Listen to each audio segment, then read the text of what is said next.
ప్రతిష్టాత్మకంగా TV9 network నిర్వహిస్తున్న what India think today సదస్సులో రెండో రోజు ఆస్ట్రేలియా మాజీ ప్రధాని టోనీ అబాట్ పాల్గొన్నారు. తన ప్రసంగంలో భారత్పై ప్రశంసలు కురిపించారు. ఆసియాలోనే భారత్ సూపర్ పవర్ అని గుర్తు చేశారు. బ్రిటన్లో ఉన్నట్లే ఇండియా న్యాయ వ్యవస్థ కూడా స్వతంత్రంగా ఉందంటున్నారు.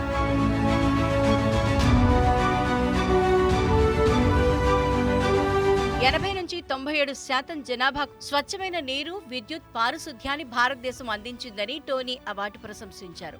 అవి సాధారణ విషయాలే అయినప్పటికీ భౌగోళిక రాజకీయాల్లో ముఖ్యమైనవని అబాట్ అన్నారు. ఇక్కడి డిజిటల్ విప్లవం, మెట్రో అభివృద్ధి, అంతరిక్షంలో భారతదేశం సాధించిన విజయాలను టోనీ అబాట్ ప్రస్తావించారు.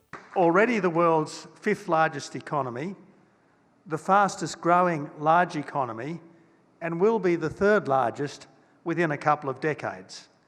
It's still a developing country, but at least 80% of Indians, or something like 1.1 billion people, now have access to proper sanitation. Over 90% have access to good drinking water, and 97% have access to reliable power. Small things may be in a geopolitical context, but they make a massive difference to people's lives. Thanks to the digital revolution, nearly every Indian adult is now economically and socially connected.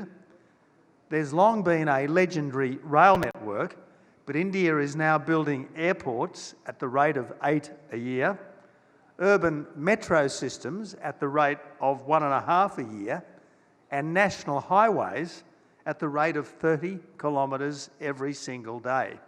ప్రధానమంత్రి నరేంద్ర మోదీ ప్రభుత్వ పనితీరును Tony Abbott కొనియాడారు. ఆయన హయాంలో ప్రపంచంలోని 2 ప్రజాస్వామ్య అగ్రరాజ్యాల్లో భారత్ ఒకటిగా ఎదిగిందని Tony Abbott అన్నారు. స్వేచ్ఛాయుత ప్రపంచ నాయకుడి గురించి మాట్లాడినప్పుడల్లా మోదీ పేరు ముందు వరుసలో ఉంటుందన్నారు. భారతదేశం ఎప్పుడూ దూకుడు ప్రదర్శించలేదని, ప్రపంచ వివాదాలను శాంతియుతంగా పరిష్కరించుకుందన్నారు. India often ranks well down the global democracy lists produced by Freedom House and others.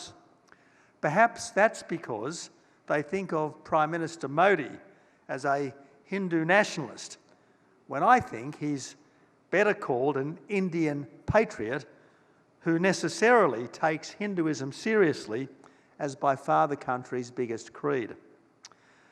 Sadly, faith in God and love of country are pretty rare in Western think tanks, which is why they find India's democracy easier to caricature than to understand. As Prime Minister a decade back, I used to describe India as, quote, the world's emerging democratic superpower. Under Modi, India is no longer a bystander, but increasingly a force in the world as one of the 2 democratic superpowers. And I'm confident that if there is to be a leader of the free world 50 or 100 years hence, it's as likely to be the Indian Prime Minister as the United States President. భారతదేశం ఉజ్వలమైన అవకాశాల దేశమని, అభివృద్ధి చెందుతున్న దేశంగా ఉన్నప్పటికీ కొత్త రికార్డులు సృష్టిస్తోందని Tony Abbott అన్నారు.